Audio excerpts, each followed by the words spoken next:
Good afternoon. My name is Lawrence Sherman.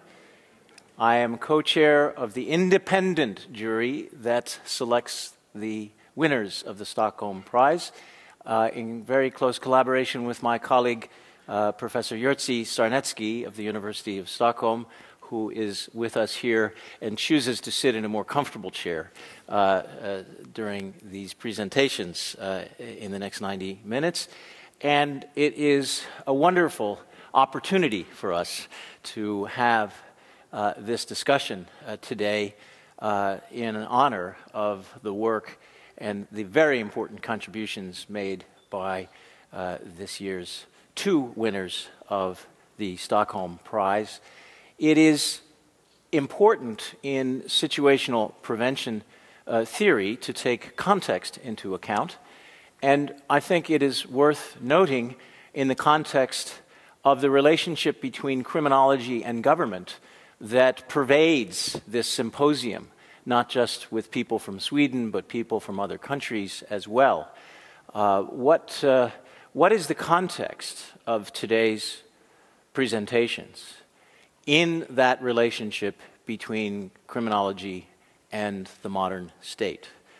It is, I think, of some interest that the context of today's presentations begins in the government of Prime Minister Harold Macmillan in the United Kingdom, in which the Home Secretary, in fact the longest-serving Home Secretary Britain had had since World War II until a few weeks ago, a man named R.A. Butler, whose initials were R.A.B., so he was called Rab, a Cambridge graduate, as it happens, but for some reason got the idea in his head that having good research to support better decisions to deal with the rising crime of the post-World War II baby boom era, he got the idea that research would be a very good thing, and among other ways in which he carried out that idea, including the creation of a post that I now have the privilege to hold, I think the primary way he carried it out was to create a research unit within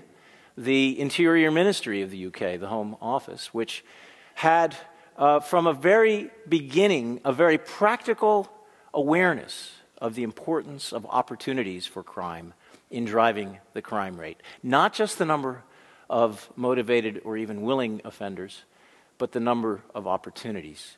And one of its early members of that team, Leslie Wilkins, whose book Social Deviance made these connections clear from the standpoint of denominator analysis, that is, that we think about the auto theft rate not in relation to the population size, but in relation to the number of automobiles. I think that set a very important intellectual climate into which we see our two colleagues today venturing for various reasons to spend an important part of their life digging at the very deep understanding that is required to cope with the growing complexity of crime in a society that has increasing complexity in its transactions. In a way, the intellectual history of the idea of opportunity in crime can be traced to, if not the scholarship of the subject matter of Jerome Hall, the law professor who wrote Theft, Law, and Society, essentially pointing out that as more movable goods were created, and I'm glad that Marcus Felsen is in the room to hear about movable goods actually created the opportunity for theft in a way that didn't exist when goods were much less movable. This idea had been around, but it hadn't been put to work. And even though the discovery of penicillin by somebody named Fleming had been around for 15 years, it actually took an Australian, whose name everybody forgets, including me, to put that penicillin into somebody who had an infection and demonstrate how it could save lives. And I would use that analogy to say that what our winners have done is to help us think in far more systematic and not only theoretical but practical and policy terms about how to apply this idea of opportunity as an essential element of crime events as opposed to people becoming criminal.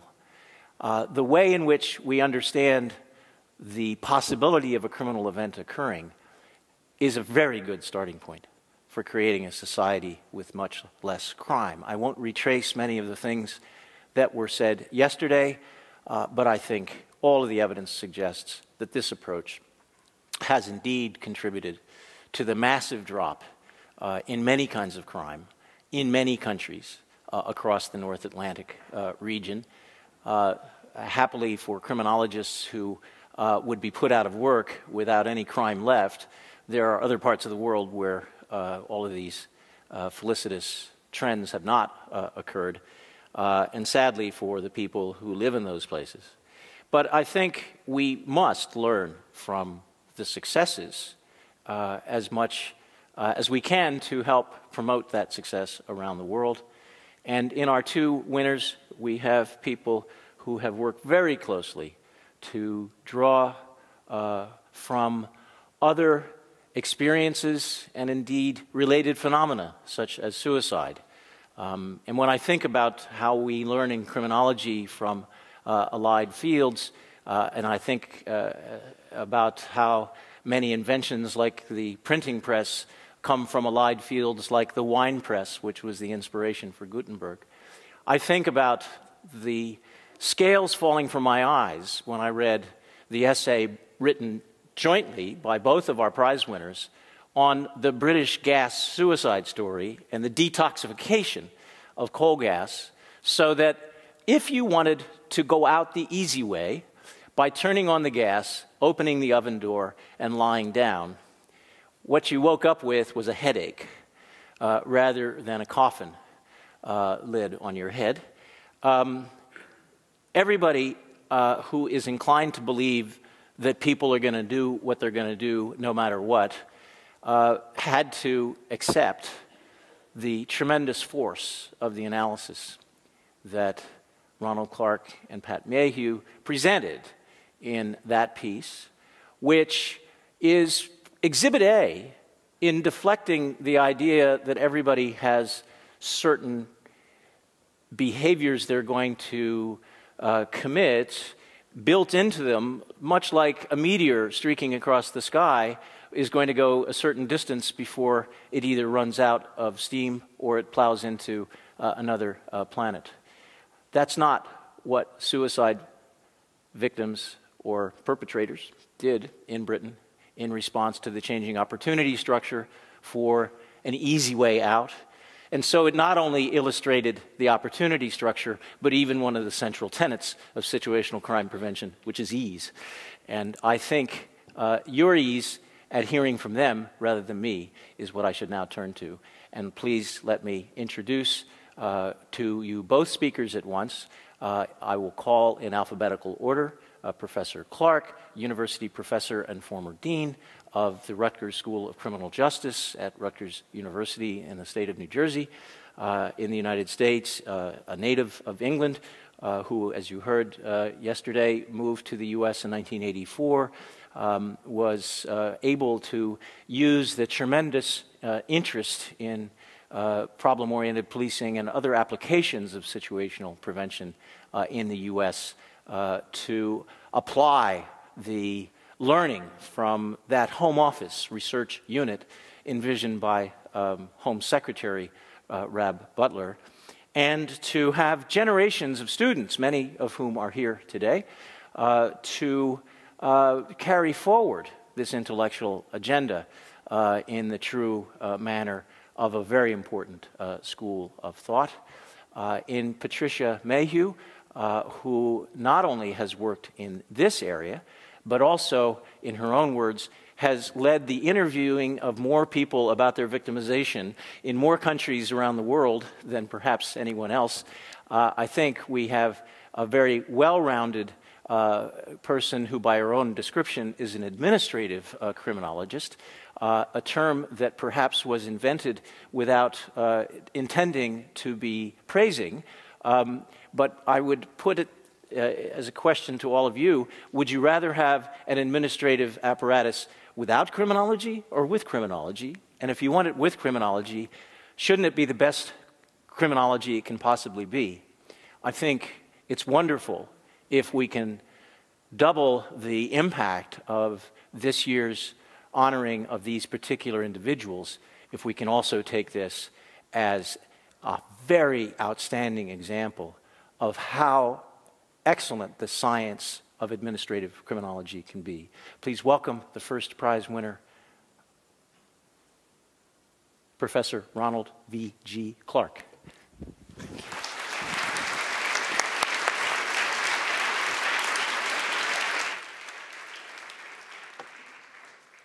Well, thank you very much, Larry. Can you all hear me, by the way? Raise your hand if you can't. Okay. I'll hold my general thanks for tonight for the dinner, but thank you very much, Larry. Pat Mayhew and I are being recognized today for work we did in the mid-1970s in the Home Office Research Unit in London. We showed that in explaining the occurrence of crime, you cannot ignore the opportunity to commit it. We found considerable evidence showing that the powerful role of opportunity in crime, which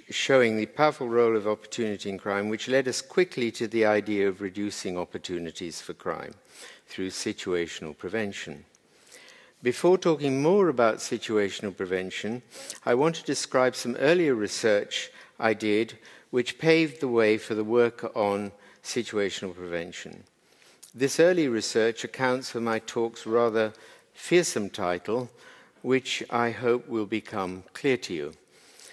I did this work in the mid-1960s, when I got my first job as a newly qualified clinical psychologist. I became the research officer for a group of training schools for delinquent boys in the west of England. I was located at the group's assessment centre, where all boys were first admitted on being sent by the juvenile courts to a training school. As might be expected, my bosses, most with social work or educational backgrounds, had little idea what to do with me.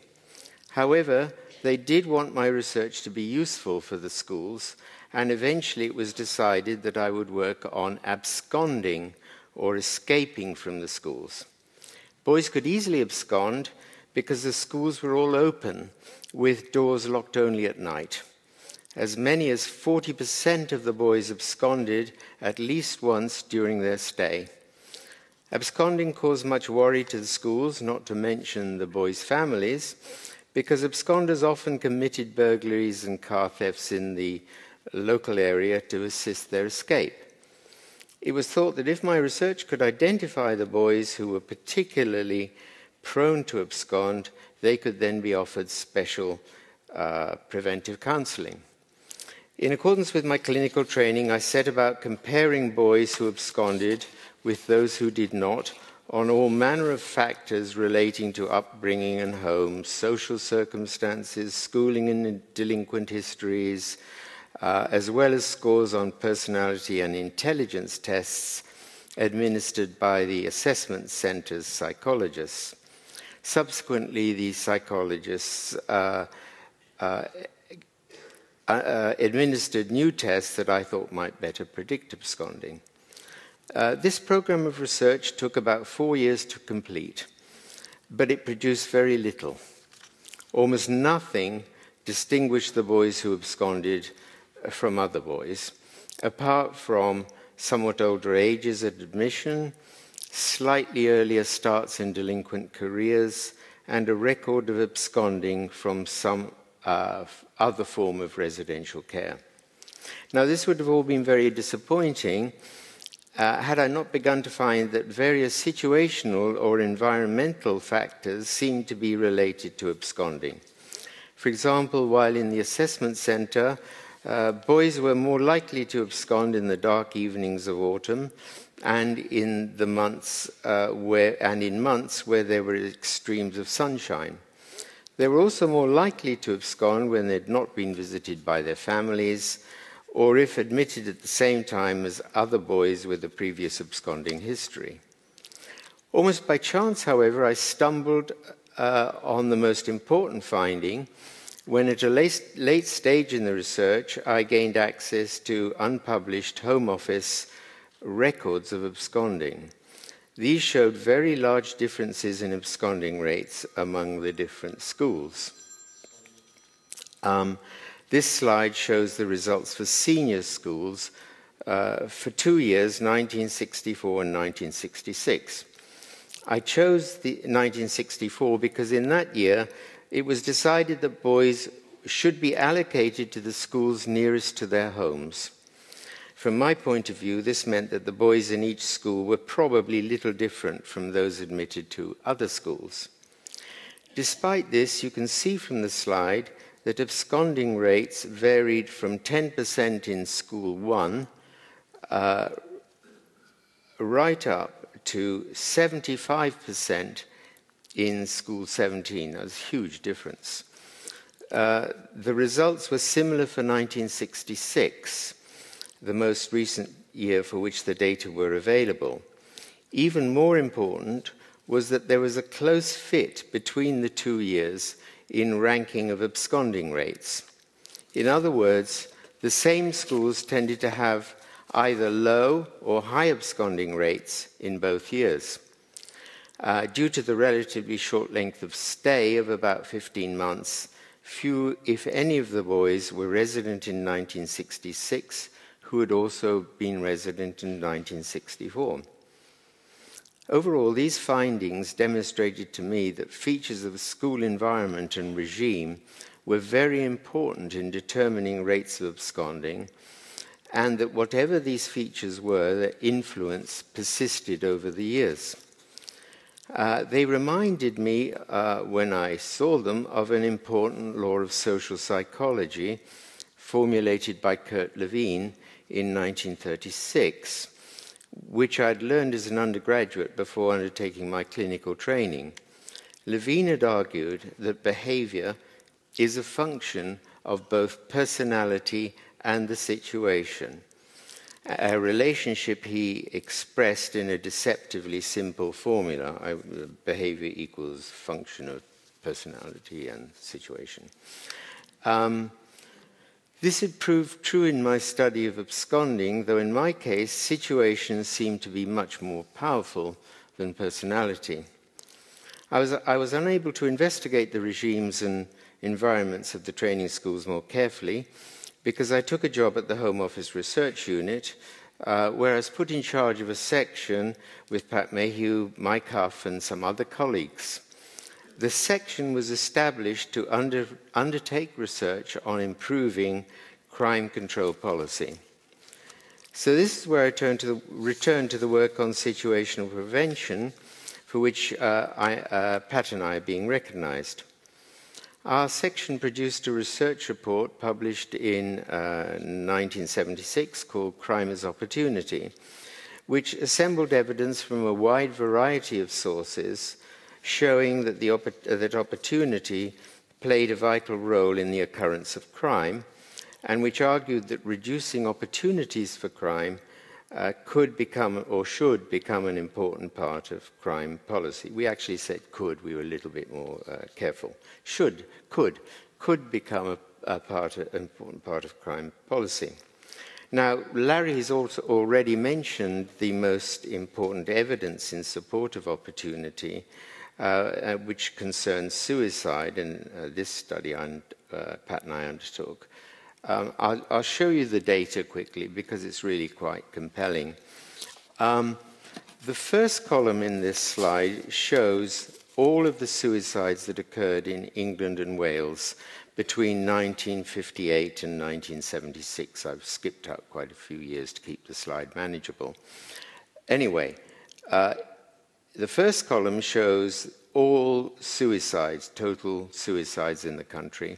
It's about a 30% drop in suicides during that time,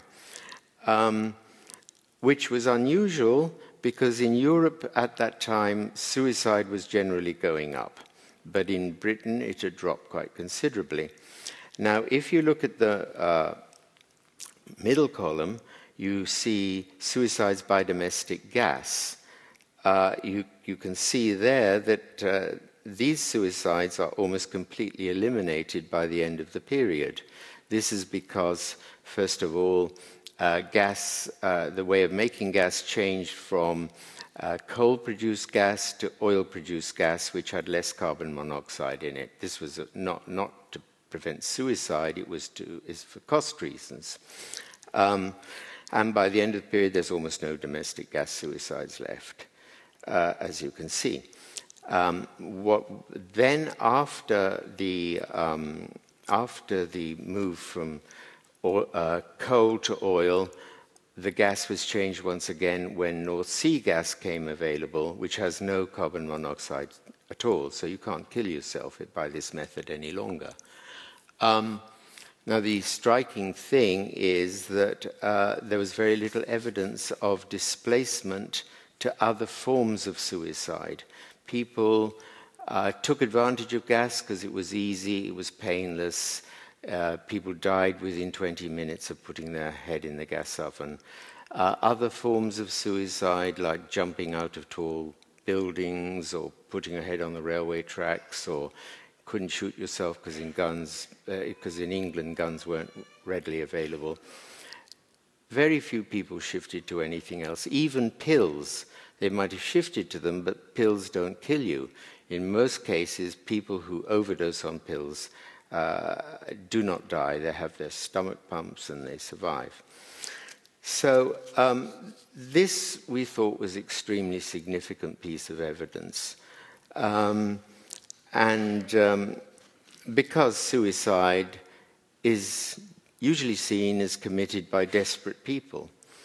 But this was clear evidence that that happened much more rarely than you would think.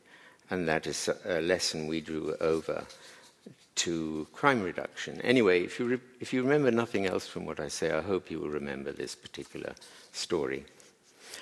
Since then, more than 200 studies have documented that situational crime prevention, as it came to be called, has achieved some remarkable reductions in levels of all manners of different kinds of crimes.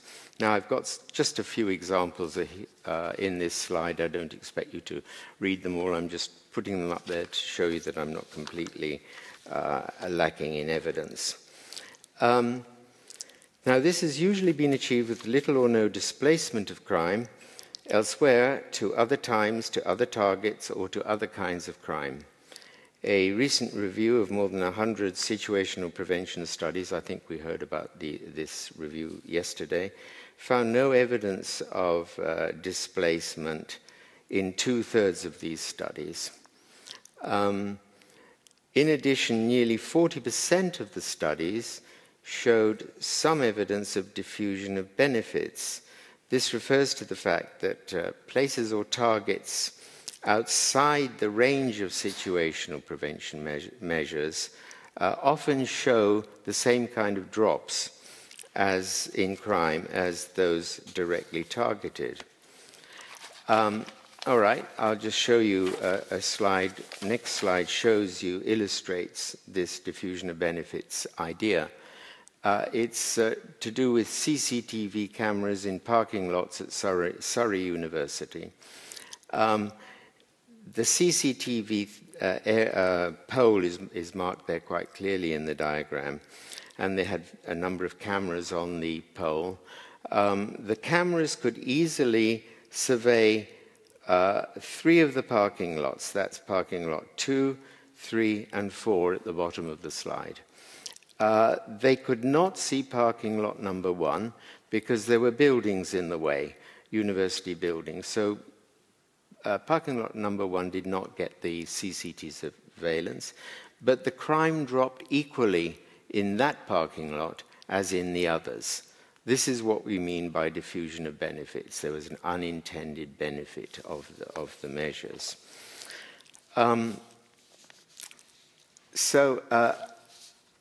Research on situational crime prevention is widely published, and today I want to focus on a different topic.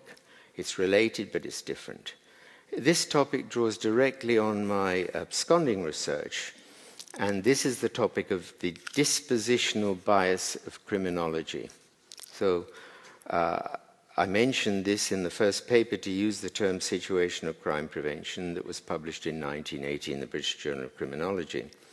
What I meant by that, by the dispositional bias, was that most criminological theories explain not why crime occurs, but only why some kinds of people are disposed to become criminally motivated. That's what most criminological theory is about. And of course, it was said to be due to this development of criminal or delinquent dispositions was said to be due to various unfavorable factors in their upbringing, in their personalities, or in their social backgrounds, etc. These theories, like my initial efforts to explain absconding, completely neglected the important situational and opportunity determinants of crime. Others had made the same observation. Sabin and Miller had made the same criticism. This was subsequently sharpened up by Hershey and Gottfredson, who made a distinction between theories of criminality or delinquency and theories of crime. Theories of criminality, those I characterized as dispositional, as I've said, constituted the great majority of theories, while theories which took account of situational and opportunity variables were very much in the minority. This dispositional bias can be traced back directly to the sociologist Edwin Sutherland, who in his famous textbook, Principles of Criminology, urged the discipline to focus on explaining why some kinds of people were criminally motivated, and he consigned explanations that took account of opportunity and situations to the realm of trivia. Now, most criminologists followed his advice.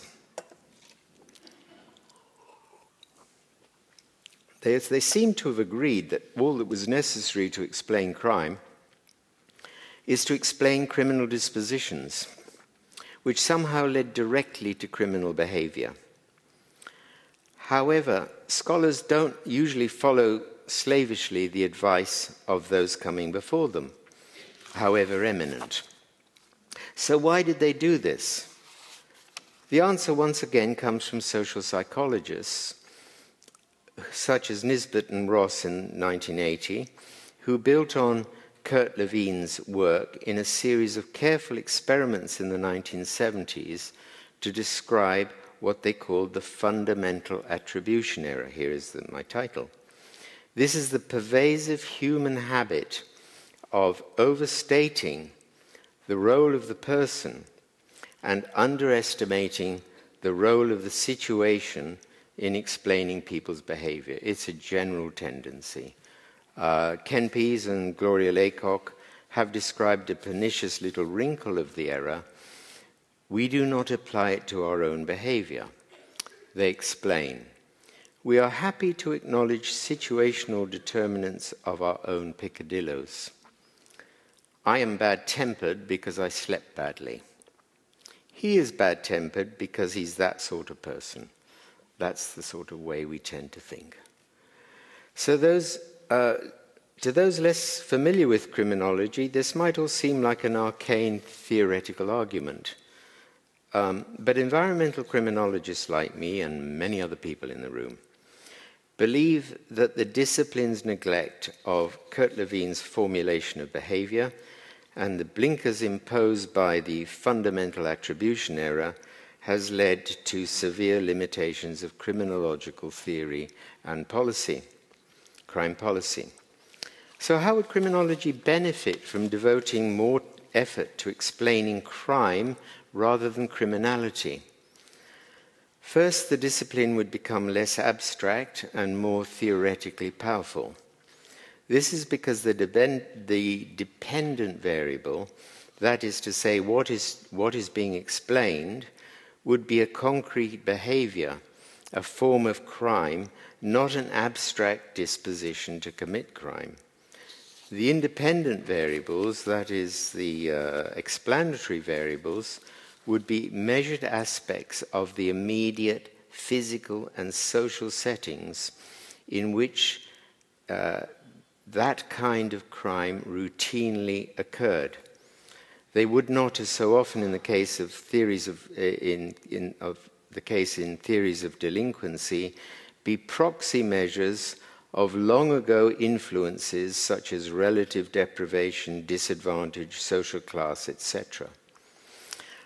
It should be no surprise, as found by David Weisberg and Alex Piquero, that theories of delinquency have produced such dismal predictions in the past 30 years. This is not a criticism of the quality of the work on dispositions, only that it deals with no more than half the problem of explaining crime. The second benefit for criminology is that it could explain a much broader range of criminal phenomena than today. Explaining crimes rather than criminality will require researchers to specify the particular form of crime they are studying.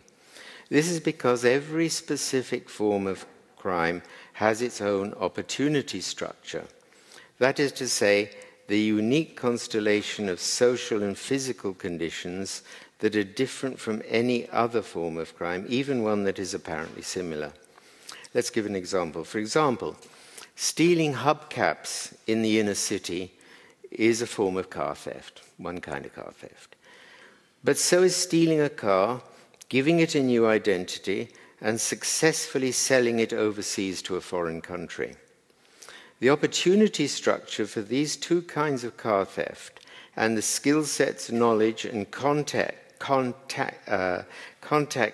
of the offenders involved are all completely different. Dispositional theories might help to explain theft of hubcaps, but not the much more sophisticated crime of stealing a car, giving it a new identity, and sending it to an overseas buyer. There is no way that an adolescent offender in the inner city would be capable of undertaking that crime. Now, if you accept this point, consider how much more varied are the opportunity structures and relevant explanatory variables for the following very different kinds of crime that I've kind of picked out of the air at random. Acquaintance rape, cyberbullying, maritime piracy, tomb raiding, ransom kidnapping, workers' compensation fraud, insider trading, acid attacks on young women in India, human smuggling, enslavement by militias of young girls in Africa, killing rhinos for their horns. The list is almost endless. And careful studies of these specific forms of crime, explaining them and making suggestions for reducing their incidence and harm would be fertile grounds for hundreds of young criminologists. There would be new and challenging theoretical questions to investigate, including detailed accounts of how offenders act as situated decision makers, which is how Derek Cornish and I have described them. How do they perceive, define, and judge criminal opportunities? How do they decide to take advantage of them or not? How might they create such opportunities? And why might they desist from these crimes? The new research agendas resulting from explaining crime rather than criminality are exciting and almost unlimited. In time, specialist groups will form which deal with broader aggregations of these specific crimes. There will be specialists in public transport crime, in school and campus crimes, cyber crimes, housing crimes, public safety crimes, wildlife crimes, retail crimes, frauds and financial crimes, domestic violence, and terrorism, just for some examples. These specialties that Marcus Felsen has been encouraging will serve as the basis for interesting and useful professional careers. One consequence of that is that academics like me in departments of criminology will have to modify our syllabi to equip these new criminologists with the technical skills to undertake this work. Okay, whatever the benefits for criminology of a greater focus on crime than criminality, the real benefits will be for crime policy. The fundamental attribution error is the main impediment to formulating a broader set of policies to control crime. Nearly everyone believes in their hearts that the best way to control crime is to prevent people from developing into criminals in the first place, or, failing that, to use the criminal justice system to deter or rehabilitate them. This has led directly to overuse of the criminal justice system at vast human and economic cost. Hardly anyone understands, whether they are politicians, public intellectuals, government policy thinkers, police, or social workers, that focusing on the offender is dealing with only half the problem. We need also to deal with the many and varied ways in which society inadvertently creates the opportunities for crime, the opportunities that motivated offenders exploit. And I do not mean the conditions in the past that led offenders to acquire criminal dispositions. I mean the many ways that society creates crime opportunities here and now. Here's a list of how we do it. We manufacture crime-prone goods. We practice poor management in many spheres of everyday life. We permit poor layout and design of places. We neglect the security and of the vast number of electronic systems that regulate our everyday lives. And we sometimes pass laws with unintended crime effects.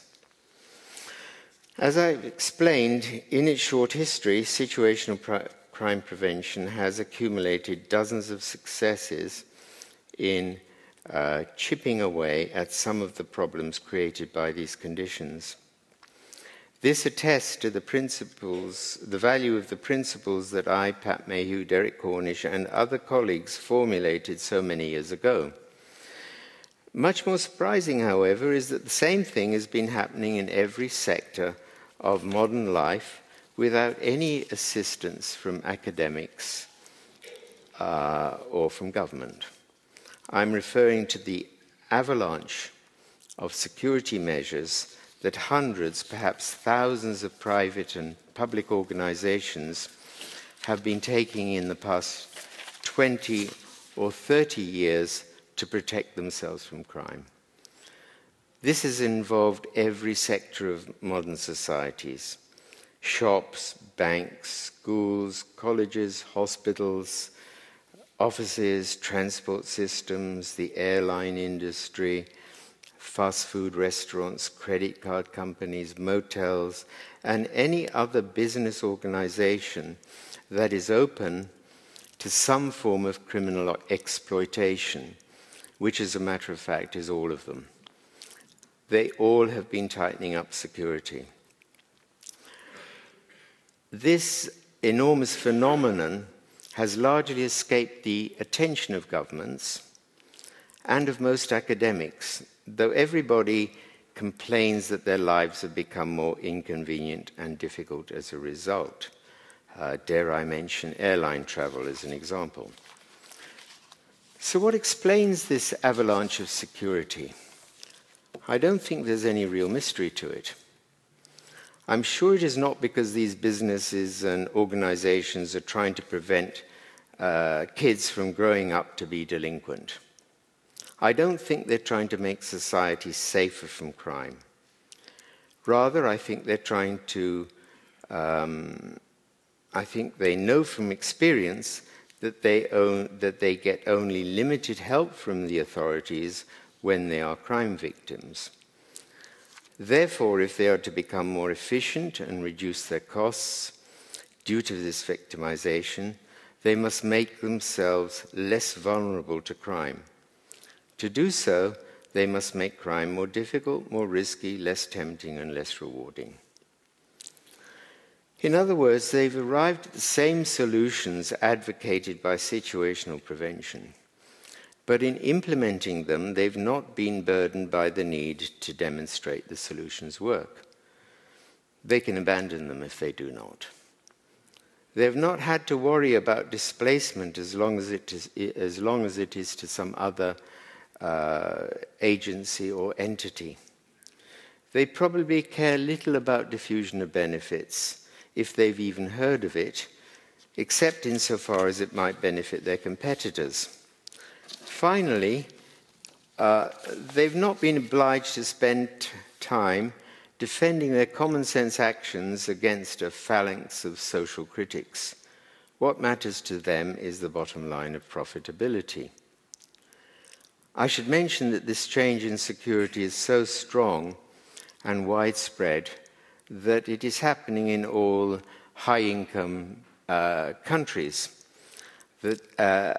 That some criminologists have recognized this, especially Jan van Dijk, Nick Tilley, and Graham Farrell, and they have claimed that it explains the substantial crime drops that most of these countries have experienced in the past few decades. And I think they're probably right. I hope this avalanche of security might permanently change the dialogue about crime control.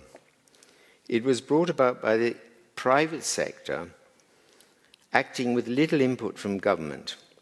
It has resulted in wholesale change in the opportunities for crime without any deliberate effort to manipulate criminal dispositions. It clearly signals that major sectors of our society understand that we can prevent crime by manipulating the situations that permit crime without any or little contribution from the criminal justice system. In other words, many of society's leaders, pursuing their own interests, have intuitively grasped that they have the capacity to protect themselves from crime by reducing the opportunities they provide. While they might never have heard of the fundamental attribution error, they have avoided making it. The private sector is not the only beneficiary. It's also good news for governments because the savings in crime resulting from the actions of the private sector mean there's much less crime for the police and the courts to respond to. In return, government should try to help the public sector make the best use of its crime prevention resources. It can do this by funding research into which private sector preventive measures work best. As Graham Newman and I have argued, the governments should also try to persuade the private sector not just to protect themselves from crime, but also to protect the public from crime caused by its products and practices. Think only of the misery once endured by hundreds and thousands of motorists whose cars were produced with inadequate door and security locks. So however welcome is the greater involvement of the private sector in crime policy, it won't solve all the problems of crime. But the private sector has demonstrated that crime can be reduced, not just by changing offenders, but by reducing crime opportunities. Accepting this point will help us to formulate more effective crime reduction policies. It would also help us to deal more quickly with the new manifestations of crime that will inevitably appear with changes in society. It means, in sum, we should be in a better position to reduce the harms of those mostly selfish and greedy behaviors that we call crime. Thank you.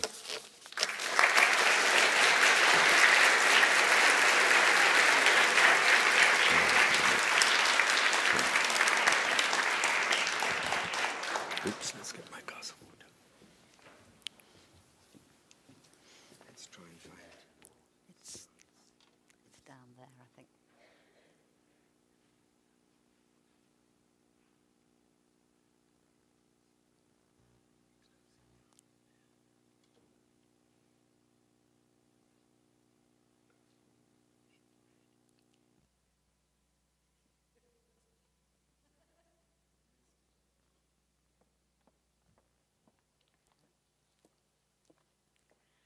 Good afternoon. Today I'm going to mount a defence of administrative criminology in the UK, and that's because I feel it has been unfairly maligned. So you might have three reactions when I say administrative criminology. What the heck is that? I have a sense of it, but I'm not quite sure. Or I don't know, but I don't like it. What Levi-Strauss called the floating signifier. But I hope by the time I finish, you'll have an idea about what it is. My case is set in the UK context, where the term administrative criminology is most often used. However, I think that my narrative will resonate with those of you in other countries whose governments conduct and commission research on crime and justice and who collect statistics. The first reason for my defence of administrative criminology is that it was the label specifically attached to situational crime prevention. This was chastised in an approach that willfully ignored the root causes of crime. And if you look up administrative criminology in a handbook, you'll nearly always find a description of situational crime prevention. Now, though, administrative criminology has lost its moorings somewhat from situational crime prevention, SCP, and for its critics it now stands as a type of narrow research done by or for government within the tight confines of the current political agenda.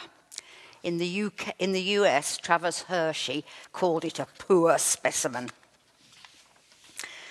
I'm going to talk about AC in both those senses, but I also propose that it should be seen in a more neutral and positive sense. Work done for and within government, certainly, and with a focus on policy evaluation initiatives, certainly. But I also propose AC as an enterprise which keeps the criminological ball rolling. In other ways, providing essential statistical data, for instance, or knowledge accrued from expensive data gathering exercises such as victimization and offending surveys. I'm going to look at the emergence of SCP within the Home Office Research Unit. The Home Office is the State Department responsible for crime and justice. And I'm thinking about the time now when Ron and I joined it in the late 1960s. This provides a context to my defence of AC in its initial guise, as well as to some later remarks. So, small in the 1960s, the research unit soon became the biggest doer and funder of criminological research in the UK, and it had a strong reputation. The unit had substantial control over its internal and external research programme. As a standalone unit, we saw ourselves as rather distant from policy, rather reluctant civil servants. Any notion that we were administrative lackeys is rather misplaced. On the whole, there was a fairly healthy professional engagement with most outside academics, them in their ivory towers, us in our concrete ones. The late 1970s, however, saw a fracturing of the criminological community. On the one side were the traditional positivists that government criminologists were seen to represent and favour. On the other side, poles apart, were the emergent radical, critical, left realist criminologists who wanted to reframe the crime control debate entirely, in particular to look at its sociological and political underpinnings. It was mainly from these ranks that the first assault on administrative criminology as situational crime prevention was mounted. So, much research in the Home Office when Ron and I joined it was about, as he said, the causes of offending and the effectiveness of different interventions in rehabilitating offenders. As Ron has just said, he did not agree with the emphasis on the idea of criminal disposition, nor did he think that looking at different criminal sanctions was the way to go. Now, he was not entirely on his own. The message, you'll remember, coming from North America at the time was that nothing works. And in a Home Office report in 1976, looking at the effectiveness of different sanctions, that reached the same conclusion. So this caused a serious wobble, leaving a distinct policy vacuum, but one that another approach could potentially fill. And thus we get to situational crime prevention. At the time, the concept of social prevention was around, although not much was being done. It was some time since early intervention programs came along, for instance. Crime prevention was a defined function of the police, but delivered extremely narrowly by a few police officers who did household security surveys, for instance. Situational crime prevention was very different, and I'm only showing this for the benefit of people who are not criminologists. Directed at highly specific forms of crime, involving the management, design and manipulation of the immediate environment to reduce opportunities and increase risks. Now, looking back on it, some of the first studies are rather quaint, and I'm sure you'll hear about some of them tonight. But as Ron said, there's been many more subsequent studies. A few were done in the Home Office after Ron left, although now situational crime prevention has been mainly incorporated into the crime science promoted by the Jill Dando Institute. There was an initial typology of 8 SCP measures, which grew to 25. And here's the chart, again, for those of you who won't have seen it, but you can't have long to read it. The early SCP work, as I said, was labelled administrative criminology. It was a nasty reconstitution of establishment criminology. The charge was that the government was turning to SCP as a last resort. In fact, that was not the case. It was a matter of our selling it to a rather sceptical government audience. They didn't care for Ron's rationale that situational factors in crime commission were imminently more manipulable and that we should simply be looking at these. Some of the criticisms are not hard to imagine. It was simplistic. It ignored underlying causes. It was theoretically unsophisticated. It would merely displace crime in time, place, or form, and so on. These criticisms came from several academic fronts, though mostly, perhaps, from the more radical criminologists. All the criticisms have been robustly challenged, and I won't go into that rebuttal. Rather, I want to look at the next development. The main purpose here is to argue that it was criminology done within or funded by government, rather than that coming from elsewhere, that exerted most influence. I'll focus ever so briefly on the British Crime Survey and policing research. I put large-scale victimisation and offending surveys firmly under the banner of administrative criminology because the government pays for them. And the British Crime Survey is one that I know very well. It's now called the Crime Survey for England and Wales, but I'll use the BCS for old time's sake. The first sweep of the survey was in 1982, by which time the research unit had become the research and planning unit. The survey was a big project, which was sold by us to policy divisions who were not very enthusiastic about it. I could say lots about BCS, and I could say how it served SCP interests, but I won't. I'll just let me show you one graph, which is very impressive in highlighting just how much ordinary crime is quite beyond the reach of the criminal justice system. The data's a bit old, but it's complicated to update, and the picture won't have changed very much. Let me emphasize, too, that the survey has provided, out of the administrative criminology stable, a wealth of data about the nature, level, and distribution of victimization risk. It has also covered a huge range of other topics that can serve, surely, diverse criminological interests. In the early 1980s, Ron started a number of studies of the police which brought more bad news, seriously challenging the value of traditional policing and the sense of simply putting more police on the ground. So he went on to promote what he called situational policing. This was akin to problem-oriented policing being developed in the US at the same time. And as we were always rather overawed by American developments, situational policing got a bit of a wind behind it. Research was taken forward most actively by researchers in a unit set up within the police department in the early 1980s, which later became the Police Research Group, headed by Gloria Laycock. They produced an impressive amount of work, but dare I say it, they were only administrative criminologists.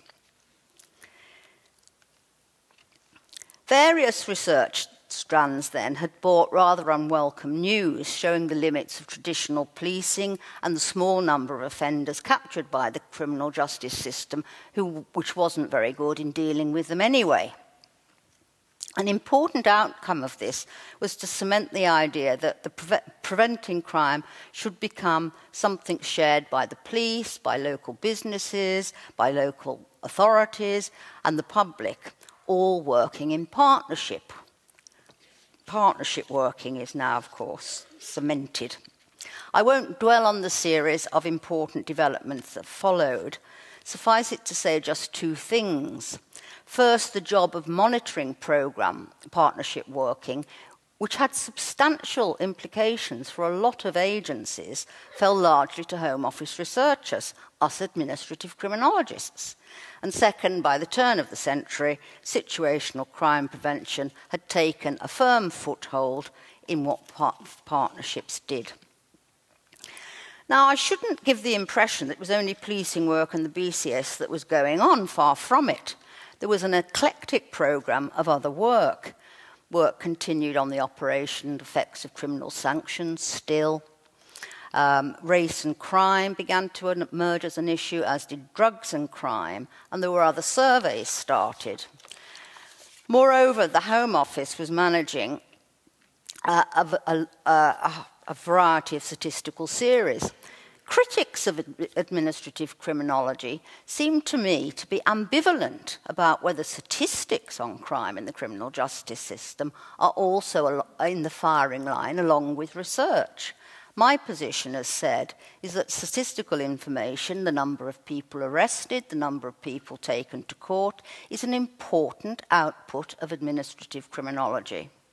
The largest statistical series related to police recorded crime and sentencing outcomes, but there were lots of others. All this was administrative criminology. And of course, it was the empirical fodder for criminologists in all their different stripes. So let me sum up so far. Government research activity in the UK in the 1960s through to the 1990s, say, was large in scale, it was vibrant, and it was influential. It was largely self-generated rather than imposed on us. It was also often controversial, by no means always saying what the government wanted to hear. Situational crime prevention was not a government sticking plaster, but a new research-inspired way of thinking how to reduce crime, one that initially produced a sceptical response, and certainly a negative one from academics, particularly, but not only, those positioned furthest to the left. It has since become entirely accepted, and as we know, Home Office research on policing was instrumental. The British Crime Survey was an empirical breakthrough. In the background as well, there was a substantial amount of other research and statistical activity going on, being done in-house and with government support. Not a bad record, I think. Changing times. Okay, let me move on to consider how various things changed, which in time led to a new wave of hostility towards administrative criminology. Politically, the left and the right were outbidding each other to be tough on crime. A new Conservative Home Secretary took up the reins in 1992, thinking that prison works and not liking very much the advice he was being given by his researchers. What was now the Research Development and Statistics Directorate, RDS, came under threat, and many experienced research staff moved to universities. The 1990s too saw the emergence of performance management and targets for everything that moved. One result of this was that a lot of research capacity was directed towards measuring target progress. The BCS certainly changed as a result. Crucially, though, in due course, RDS lost control of the research budget, which was handed instead to policy and implementation teams for them to decide how it was to be spent. This was a big change. New Labour came to power in 1997, armed with a programme to modernise the civil service. This was to ensure that it was held accountable for the outcome of the policies they made. And these policies had to be evidence-led. So we come to the huge 1999 crime reduction programme. It was given 5 thrusts. 2 of them, note, were based or geared towards situational crime prevention. 1 was targeted policing. So the government said, these are the pointers, make your bids, do anything you want, but accept very close evaluation. From a very, very large budget, 10% was set aside for this evaluation, which was largely carried out by consortiums of outside academics. So the crime reduction programme was a golden goose.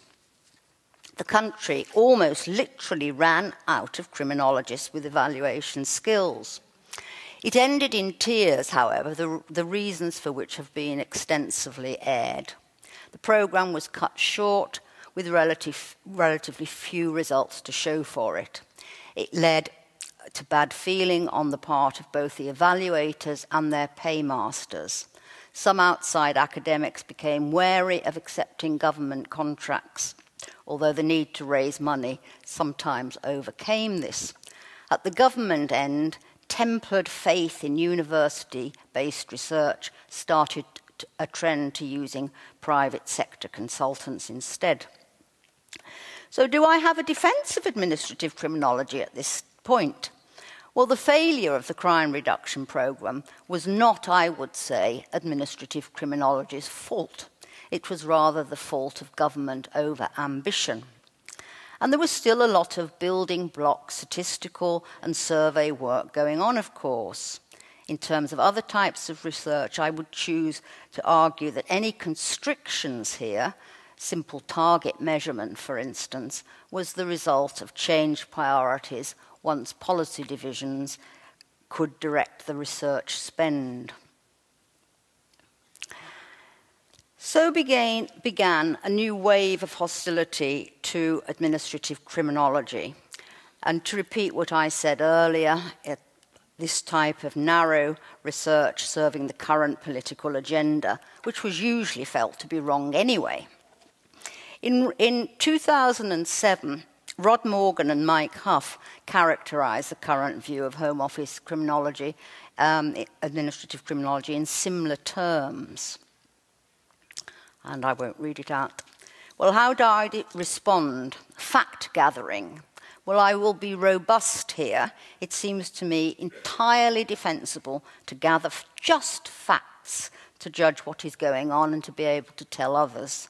Moreover, as I said before, facts are fodder for all criminologists to use them as they want to. Too narrowly focused, that may well be truer than in the past, but it seems to me that it is a consequence of increasing managerialism and accountability. Moreover, different pieces of narrowly focused work may, with luck, be pulled together eventually to provide more substantial insights. Designed to be policy-friendly, possibly. However, the reality is that research is commissioned by those working for political bosses, and so it's understandable, perhaps, if they do not want to challenge too vigorously what their bosses want. Certainly, though, it can cause problems for researchers. Those inside government may be able to fight their corner a bit better as regards moderating the tone of what is said about results. Generally speaking, we could in the past. Those in universities working under contract might be harder pushed, fearing that if they shout too loud, it will jeopardize future work coming their way. For my own part, I feel that some of the unease about administrative criminology in the UK now is that it has lost some academic weight. Since I'm defending AC here, I need to tread carefully. Perhaps the case I would make is that in its heyday, let's call it, academic was unusually vibrant academically.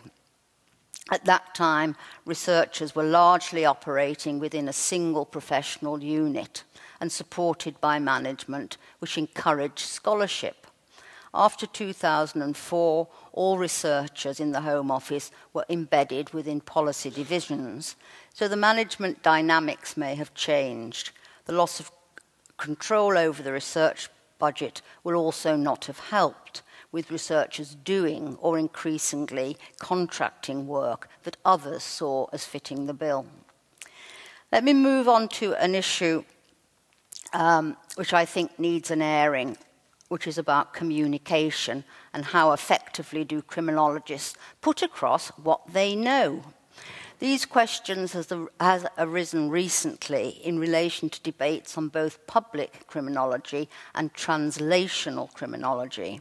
Effective communication is a theme in each of them, and I see a link here with administrative criminology.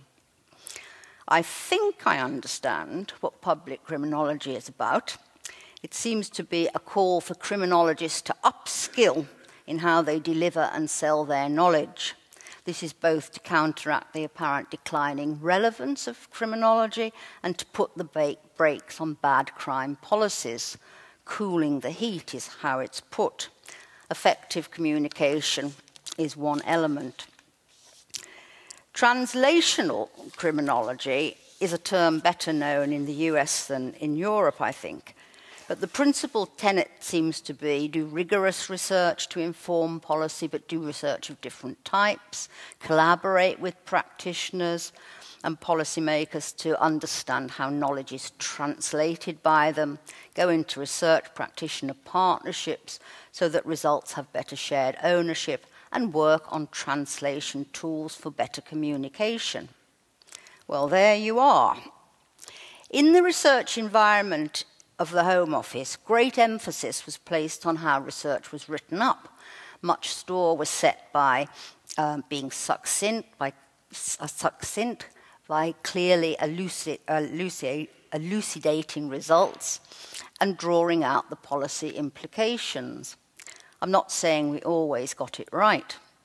When much of the crime prevention research moved over to the police department, Gloria Laycott put even more effort into the mode and manner of publication, aiming to get clear messages to the right audience with deliberate marketing.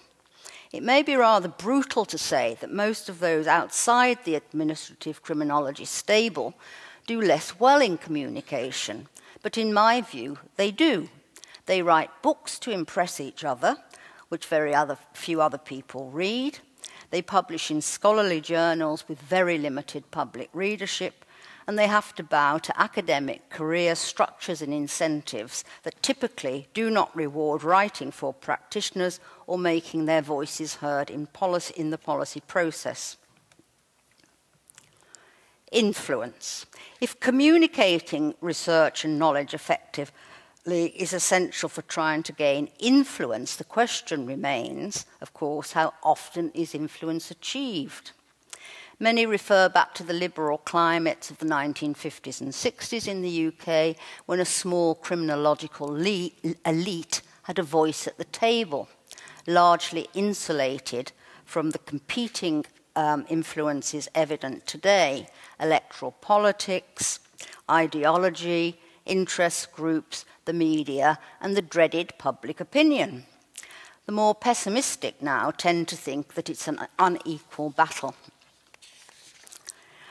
For my purpose, though, the question is whether administrative criminology deserves a more severe telling off than other types of academic criminology with respect to influencing policy, and I do not think it does. For one, there are many examples of research that have made a difference, leaving SCP aside. Just to take two examples from the British Crime Survey, for instance, it was a strong driver of policies to improve victim support. And it identified the important phenomenon of repeat victimization, which eventually became a performance indicator for the police, reducing repeat victimization, that is. So while the current charge is that AC is now too narrowly focused on single specific initiatives, etc., at least the evaluations are being done. And if they don't make much difference now, one hopes that they could at least be pulled off the shelf and dusted down at some stage to be made use of in the future, if only to suggest that some policies were very ill thought out. Finally, as Michael Tunry has said, windows of opportunity sometimes open through which new ideas can pass and influence policy shifts. It might be said that situational crime prevention benefited from such a window, as did research on new methods of policing. Administrative criminologists will be closer to those windows. So let me wind down. Let me wind down. Yes, that's all right. I've discussed administrative criminology in the UK context, but I hope that other people from other countries will recognise it as a genre well enough. I've also discussed AC in the Home Office from the point of view of research mainly to do with the crime prevention agenda, which I know best. Other areas of work may well have made their own contribution. I talked to ex-colleagues in preparing for this talk, and I have to say the Home Office clearly ran an extremely good apprenticeship scheme, given that many of its researchers hold several of the most senior academic posts in universities. Some concerns I have mentioned. I was also told that intellectual collaboration had weakened somewhat as management of research, rather than the doing of it by in-house staff, had increased, although since austerity, there's not much research to be managed. There were some concerns about the research procurement process, so too about the handling of research results, which Morgan and Huff kindly describe as a process of traffic calming. My informant seemed to have long got used to the fact that the Home Office now only calls for research around centrally driven policy concerns, and that for any broader-based thematic ideas of their own, they need to turn elsewhere for funds. But I'm glad that other sources of funds do exist. It is evident, though, that the commitment to evidence remains strong, and that's good news. This has been given teeth most recently by the establishment of the What Works Centre for Crime Prevention, for Crime Reduction, which has been mentioned in sessions. Researchers both inside government and in universities are contributing, so good administrative criminology. So to conclude, I've defended administrative criminology in its first guise because it needed somebody to stand up for it. And I defended it in its second guise, again, because I felt it needed somebody to stand up for it. And I also presented my own interpretation of what administrative criminology should be seen as. Essentially, yes, work which does serve the policy purpose, and so it should, and which, yes, also provides expensive empirical building blocks, such as victimization surveys and administrative information on, for instance, what crimes the police know about, who is captured by the criminal justice system and how they are dealt with. Anyway, I've been an administrative criminologist all my working life, and I've not lost any sleep over it. I believe the work done within the Home Office until I lost contact with it in 2004 was influential.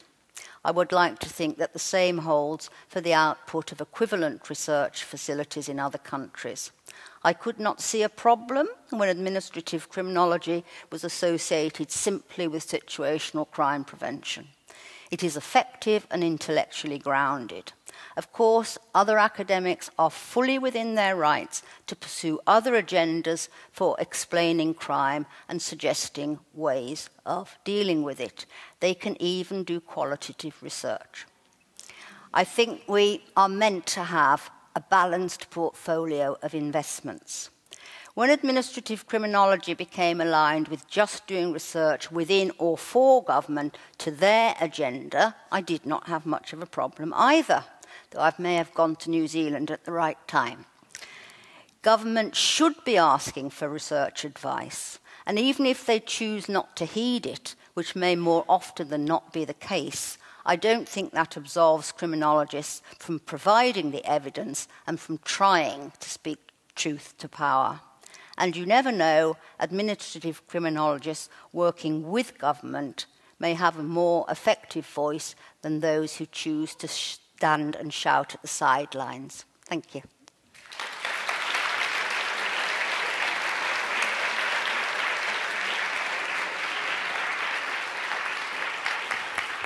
Pat, would you go stand with Ron for a minute? Ladies and gentlemen, let me ask you to express again your appreciation for our two prize winners of 2015, Ronald Clarke and Patricia Mayhew.